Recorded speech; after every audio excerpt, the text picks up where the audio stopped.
Welcome to another edition of World Talks here on TVP World. I'm your host, Benjamin Lee, and please join me and my guests on this next interview. With EU nations moving towards tightening state rules for Ukrainians, including ending or narrowing temporary protection in some cases, refugees face uncertainty about access to work, benefits, and long-term legal status. Poland has vetoed extensions of support, and the Netherlands is ending protection for certain non-Ukrainian nationals who fled via Ukraine. Civil society and refugees alike are reacting with concern. Joining us today on TVP World to explore the implication is Mariia Ionova, Ukrainian MP and co-founder of the Ukrainian Women's Congress, whose experience in advocacy and law makes her uniquely placed to assess both legal risk as well as humanitarian consequences of the developments. Hello and welcome to TVP World. Good morning, and thank you for the invitation. So I would really like to drill down to the logistics and the actual implications of EU moving towards tightening these stays and, well, listing some of these restrictions. What does that actually mean for Ukrainians, and are we going to see large-scale movement of Ukrainian people, be it refugees or people who are staying abroad in the near future? Well, first of all, on behalf of all Ukrainian women, children, and nations, I would like to thank to all EU countries, for the solidarity and for hospitality, because it was really very important at the beginning of full-scale invasion.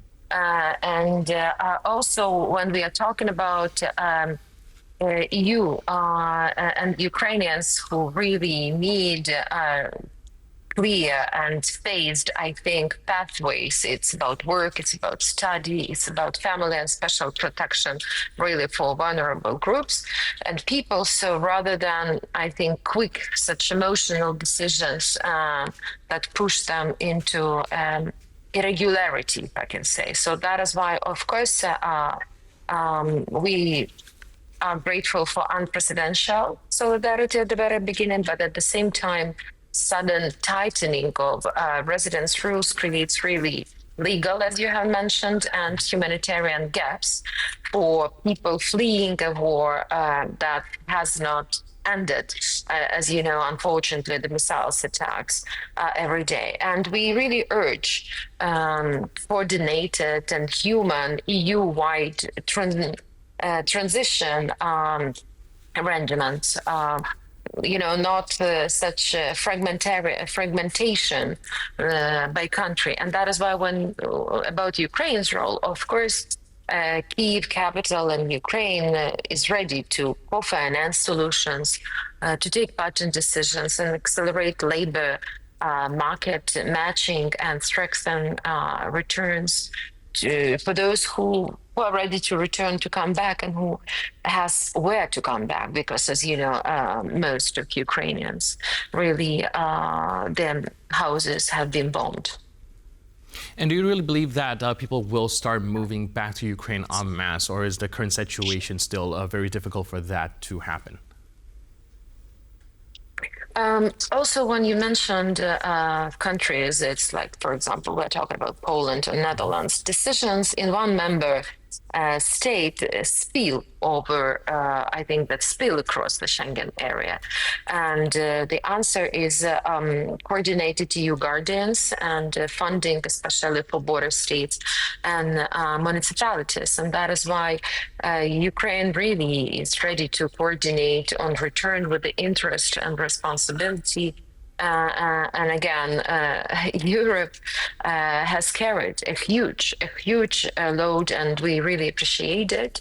But the war and missiles strikes on the cities, have not timed out, and that is why we really call on responsible path for really like a few phases of transitions, because this status bridges to work, study, as I have mentioned, continued protection for the vulnerable. So we need really to see such decisions before at least a few months ahead, because We now read in many mass media, like, are Ukrainians abusing social systems? So the data across Europe really show that high employment rates among Ukrainians.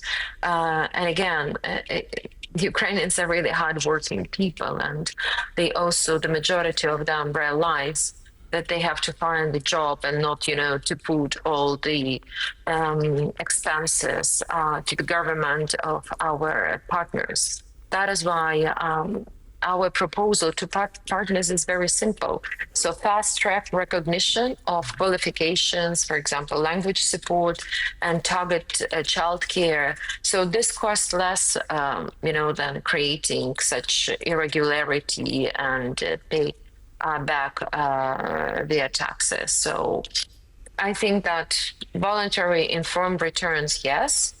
Forced or hurried return, no. So that is why I think that we should be more predictable and to think and manage the scheme, the roadmap for ahead.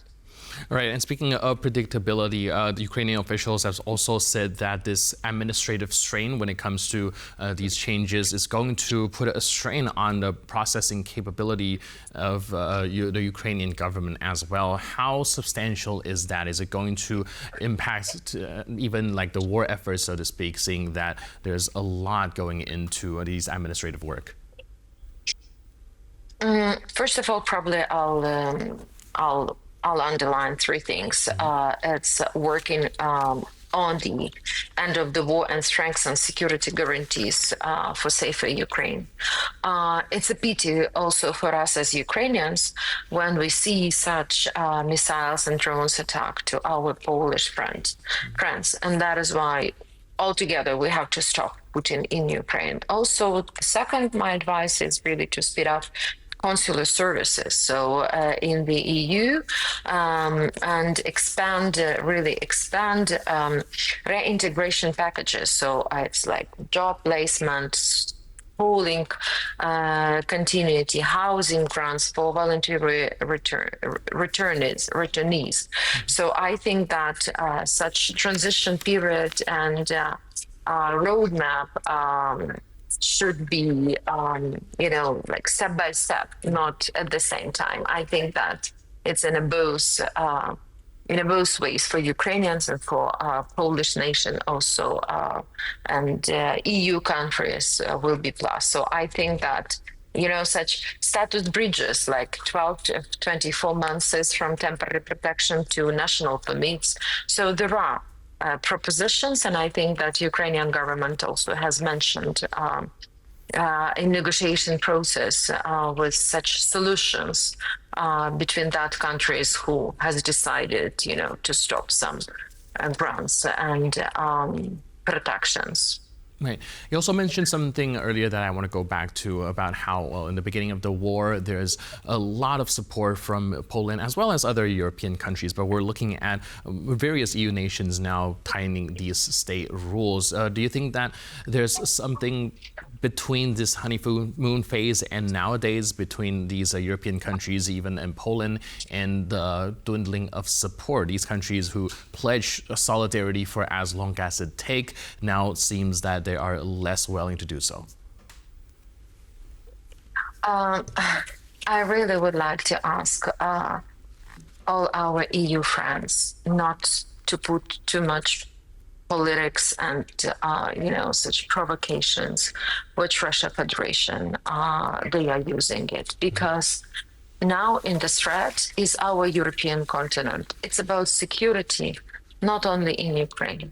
It's really about security in Europe, and that is why I think that in cooperation, in mutual discussions and agreements, we have to see and calculate and propose solutions for people, because again, we know the problems of migration, but in Poland, I don't think that Ukrainians are really the high percentage of working people, and that is why I think that between the governments first of all, security. Second, predictability. Third, really, we need, these categories and to find the solution for each of social group. And again, to make it in a very friendly way, because I think that it's too much brutal aggression now from Russia's side and from other countries who we see now they're trying to be united also and to show their power. That is why I think that we as European nations, we really have to find solutions, not to find the reasons why not, to find the ways how we can do and cooperate and find solutions together. Right. Well, last but not least, given that there is uncertainty ahead, do you have any suggestions or immediate actions that you can give for Ukrainians living under temporary protection? Some things they can do to safeguard their legal status, right, or even future opportunities?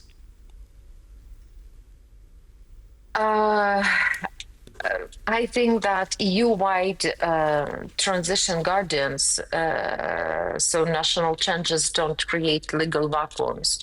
Also, it's my proposition. It's not only about Poland. It's really about EU, and that is why mutual recognition and past unskilling in many spheres. Also, so protect really the vulnerable groups. For example, automatic extension for minors, caregivers. Also, joint enforcement against fraud and trafficking of the people with such hotlines and safe reporting for migrants. So I think that really practical solutions first, and we really should avoid, for example, even blaming governments, underplaying security risks. And that is why also I kindly ask no forced returns to unsafe areas, no policies that push families into irregularity. That is why there are decisions, there are solutions, but again, in a friendly, in a very partnership cooperation. All right, like you mentioned, solidarity right now is being tested, and it's very important that we still stay together. Thank you so much for your input and insight. Really appreciate it. Thank you. Cheers. Thank you. Thank you. Bye-bye. And thank you for tuning into this edition of World Talks. For more news, update, and commentary, stay tuned to TVP World.